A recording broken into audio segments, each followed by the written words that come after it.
पिछले वीडियो में हम लोग लीबरमान नाइट्रोसो अभिक्रिया के बारे में पढ़ चुके थे। फिनाल की पहचान या परीक्षण किया जाता है इस अभिक्रिया के द्वारा। इसमें करते कुछ नहीं है, जानते हैं आप लोग, पढ़े भी थे कि सोडियम नाइट्राइट और 1-2 बूंद सल्फ्यूरिक अम्ल का मिला करके फिनाल के साथ जब गर्म करते हैं तो लाल भूरा रंग आता है और तेज़ी से गहरा नीला हो जाता है। जल मिलाएंगे तो लाल हो जाता है, उसके बाद क्षार मिलाने पर फिर वही पुराना नीला हरा रंग प्राप्त हो जाता है। ठीक है, तो ये परीक्षण है। उसके बाद अगली हेडिंग है मर्क्यूरीकरण। ज़्यादा इसका डिटेल नहीं लिखना है, रिएक्शन ही डायरेक्ट लिख रहे हैं। फिनाल की अभिक्रिया मर्क्यूरिक एसीटेट, ये फार्मूला है, याद कर लीजिए, CH3CO का होल ट्वाइस Hg। फिनाल को मर्क्यूरिक एसीटेट के साथ गर्म करने पर आर्थोहाइड्रॉक्सी फेनिल मर्क्यूरिक एसीटेट तथा para hydroxy phenyl mercuric acetate प्राप्त होता है। क्लियर? तो आप लोग इसको लिख लीजिएगा रिएक्शन को। अगली हेडिंग है डफ अभिक्रिया। बहुत इम्पॉर्टेंट रिएक्शन ये सब नहीं है, लेकिन फिर भी लिखना है तो लिख लीजिएगा। 1-2 बार नज़र के सामने से रहेगा तो अगर रिएक्शन कहीं आ भी जाए, हो सकता है जब किस्मत ख़राब होती है ना तो ऐसे ही क्वेश्चन पूछ लिए जाते हैं, इसलिए उसको थोड़ा सा इसको भी 1-2 नज़र देख लीजिएगा और एक बार ज़रूर लिख लीजिएगा कि कहीं से भी क्वेश्चन आ जाए तो हमको प्रॉब्लम ना हो। फिनाल की NaOH की उपस्थिति में हेक्सामेथिलीन टेट्राएमीन के साथ गर्म करने पर N-मेथिल सैलिसिलैल्डिमीन बनता है। इसका जल अपघटन भाप द्वारा करने पर सैलिसैल्डिहाइड बनता है। इस अभिक्रिया को डफ अभिक्रिया कहते हैं। ये कमेंट है डफ अभिक्रिया का। फिनाल की NaOH की उपस्थिति में हेक्सामेथिलीन टेट्राएमीन, ये याद रखिएगा, हेक्सामेथिलीन टेट्राएमीन के साथ गर्म करने पर N-मेथिल सैलिसिलैल्डिमीन, थोड़ा सा नाम टफ है, 1-2 बार याद पढ़ेंगे तो याद हो जाएगा। N-मेथिल सैलिसिलैल्डिमीन बनता है। इसका जल अपघटन भाप द्वारा करने पर सैलिसैल्डिहाइड प्राप्त होता है। अब इस अभिक्रिया को डफ अभिक्रिया कहते हैं। रिएक्शन तो बहुत आसान है, वैसे ही लिख देंगे। फिनाल ले लीजिएगा, हेक्सामेथिलीन टेट्राएमीन NaOH, हीट करो, बस यही है, CH11NCH3। ये आप डायरेक्ट रटिएगा इसको, मैकेनिज्म से की ज़रूरत भी नहीं है हमारे इंटरमीडिएट में, इसलिए याद कर लीजिएगा CH11NCH3। ये ऐड हो जाएगा जा करके, इसी का नाम होता है N-मेथिल सैलिसिलैल्डिमीन। ठीक है, H2O के साथ रिएक्शन कराओगे, CH3NH2 मेथिलेमीन अलग और सैलिसैल्डिहाइड या आर्थोहाइड्रॉक्सी बेंजल्डिहाइड प्राप्त हो जाएगा। क्लियर? अब हम आते हैं ऑक्सीकरण अभिक्रिया पर। फिनाल का ऑक्सीकरण कराते हैं तो क्या होता है, देखिए यहाँ पे जो पहला ये ऑक्सीकरण रिएक्शन है, यहाँ से एक क्वेश्चन बनता है, इंपॉर्टेंट क्वेश्चन, तो उसकी भी चर्चा हम इसी में करेंगे। तो ऑक्सीकरण में पहला है वायु की ऑक्सीजन द्वारा सूर्य के प्रकाश की उपस्थिति में फिनाल के ऑक्सीकरण से आर्थो और पैरा बेंजोक्विनोन बनते हैं। आर्थो और पैरा दोनों बनता है, लेकिन हम आर्थो पर ही चर्चा करते हैं और आर्थो ही हमारा स्टेबल होता है। ठीक है, पैरा बेंजोक्विनोन ज़्यादा स्टेबल होता है। पैराक्विनोन फिनाल के साथ हाइड्रोजन आबंधित होकर फिनोक्विनोन नामक चमकीले लाल रंग का यौगिक बनाता है। इसी कारण से लंबे समय तक रखे फिनाल का रंग गुलाबी होता है।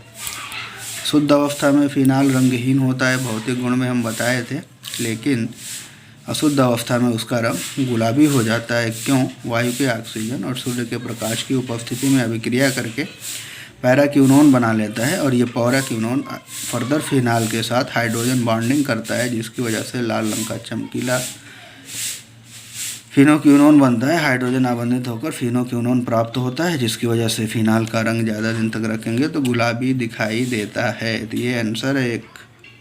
फिनाल का रंग गुलाबी क्यों होता है तो लिख लेंगे आप लोग, फिनाल वायु की ऑक्सीजन H2O बार या CrO3 की उपस्थिति में क्या बनेगा, पैरा बेंजोक्विनोन। आर्थो भी बनता है, पैरा बनता है, लेकिन पैरा स्टेबल होता है, पैरा के बारे में हम बात करेंगे, ठीक है। पैरा बेंजोक्विनोन 266H5OH, ये O है, यहाँ से हाइड्रोजन बॉन्डिंग, यहाँ से हाइड्रोजन बॉन्डिंग होता क्या है, ये फिनाल है, फिनाल का H O मिलकर हाइड्रोजन बॉन्डिंग बना लेते हैं, ये वाला, ये हाइड्रोजन बॉन्ड है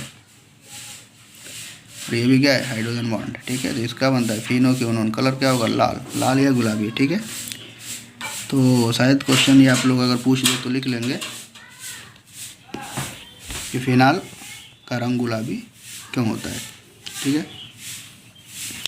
अगर एल्प्स अभिक्रिया, एल्प्स,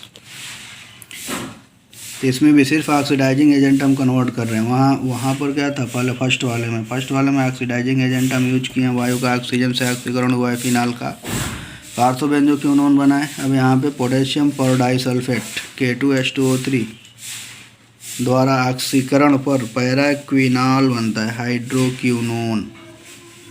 कुछ मात्रा में कैटिकॉल भी बनता है। ये सब क्रिया को एल्प्स अभिक्रिया कहते हैं। K2SO3 ऑक्सीकरण होगा, K2H2O8 ऑक्सीकरण होगा, तो देखो मेन प्रोडक्ट यही बनेगा, पैराक्विनाल, आर्थोक्विनाल, ठीक है, को प्रोडक्ट होगा ये, क्लियर। यहाँ पे क्विनाल बना, वहाँ पे क्या बन रहा था, क्विनोन। क्षारीय KMnO4 द्वारा फिनाल के ऑक्सीकरण से मेसो टार्टरिक अम्ल बनता है। क्षारीय पोटेशियम परमैंगनेट से ऑक्सीकरण कराएंगे तो मेसो टार्टरिक एसिड बनेगा।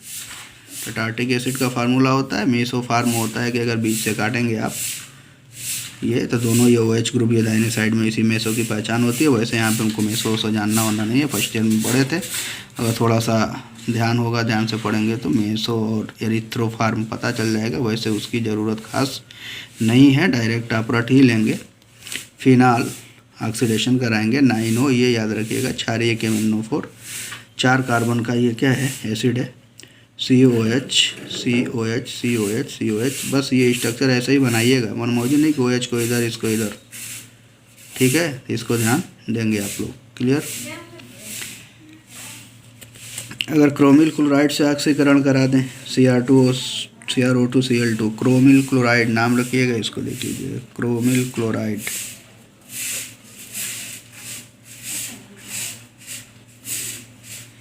क्लोराइड से ऑक्सीकरण कराएंगे तो फिर देखो पैरा बेंजोक्विनोन प्राप्त होगा, क्लियर।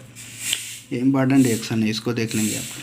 पोटेशियम परक्लोरेट द्वारा HCl की उपस्थिति में फिनाल का ऑक्सीकरण करने पर क्लोरोनील या टेट्राक्लोरोक्विनोन बनता है। पोटेशियम परक्लोरेट द्वारा HCl की उपस्थिति में फिनाल का ऑक्सीकरण करने पर क्लोरोनील ऐसे क्या बोलते हैं, टेट्राक्लोरोक्विनोन बनता है। तो ऑलरेडी बेंजोक्विनोन तो होगा, लेकिन जो ये 4 कार्बन बचे हुए हैं ना, सब पे क्लोरीन ग्रुप लग जाए, ठीक है। तो चारों हाइड्रोजन हमारे रिप्लेस हो जाएंगे क्लोरीन से, और इसी का नाम क्या होगा, क्लोरोनील, क्लियर। ऑक्सीकरण है, ऑक्सीकरण में बस वही पहला वाला इंपॉर्टेंट है, ज़्यादा बाकी बीच वाला देख लीजिएगा 1-2 बार, बहुत इंपॉर्टेंट नहीं है। संघनन अभिक्रिया, ये इंपॉर्टेंट, सब रिएक्शन ही इसका इंपॉर्टेंट, दोनों। संघनन अभिक्रिया में पता, एसीटोन के साथ संघनन होगा तो क्या होगा, संघनन में वाटर HCl छोटे मॉलिक्यूल्स बाहर निकलते हैं।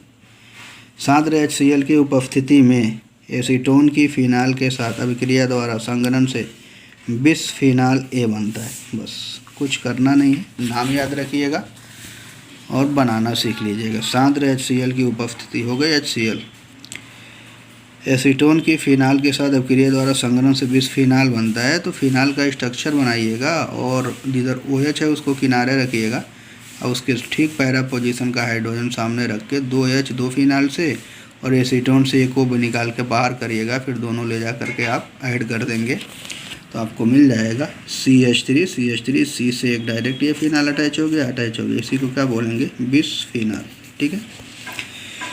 फॉर्मेल्डिहाइड के साथ संघनन, ये इम्पॉर्टेंट रिएक्शन है, और पॉलीमर में पढ़ना है बेकेलाइट का निर्माण, बहुत इंपॉर्टेंट है, पूछा जाता था, पता नहीं इस साल शायद पॉलीमर सिलेबस से निकल चुका है, लेकिन यहाँ पे फिनाल है तो ये क्वेश्चन बेकेलाइट का पूछ सकता है, तो आप लोग बनाना सीख लीजिएगा इसको भी। फिनाल के साथ फॉर्मेल्डिहाइड को आधिक्य में लेकर गर्म करने पर प्राप्त उत्पादों के संघनन बहुलीकरण द्वारा एक त्रिविमीय बहुलक बैकेलाइट बनता है। यह एक ताप दृढ़ प्लास्टिक है जो विद्युत रोधन में प्रयुक्त होता है। ताप दृढ़ प्लास्टिक के बारे में 8 क्लास में पढ़े थे। वैसे कोई ताप दृढ़ प्लास्टिक का मतलब एक बार बनने के बाद फिर हम उसको दोबारा चाहें तो पिघला के दोबारा हम नहीं बना सकते। ये फिर जनरल अब स्विच जो होता है ना आपके मतलब कि घर के अंदर जो किसी भी बल्ब का जो स्विच यूज होता है वो बैकेलाइट का बना होता है। तो एक बार उसको गर्म करोगे जल के ख़त्म हो जाएगा। ऐसे ही प्लास्टिक को हम क्या बोलते हैं? ताप दृढ़ प्लास्टिक, ठीक है। थर्मोसेटिंग प्लास्टिक भी बोलते हैं, ठीक है। तो फिनाल के साथ फॉर्मेल्डिहाइड को आधिक्य में लेकर गर्म करने पर प्राप्त उत्पादों के संघनन बहुलकीकरण द्वारा एक त्रिविमीय बहुलक बैकेलाइट बनता है। ये एक ताप दृढ़ प्लास्टिक थर्मोसेटिंग प्लास्टिक है जो विद्युत रोधन में प्रयुक्त होता है। तो फॉर्मेल्डिहाइड का रिएक्शन, अभी एल्डिहाइड में भी इसको कहीं हो सकता है कि फॉर्मेल्डिहाइड पढ़ेंगे तो वहाँ भी फिनाल से अभिक्रिया पढ़ेंगे। मतलब हर जगह रिएक्शन आएगा तो इस रिएक्शन को आप याद ही कर लेंगे, ठीक है। फॉर्मेल्डिहाइड का रिएक्शन फिनाल के साथ कराते हैं। CH2OH, HCHO है, एक H है, H आगे जाके जुड़ जाएगा यहाँ पे, आर्थो पैरा, ठीक है। उसके बाद से ये जो प्रोडक्ट बनाना, अब इसका HCHO के साथ संघनन कराएंगे। ये स्ट्रक्चर है आपका, बना लीजिएगा।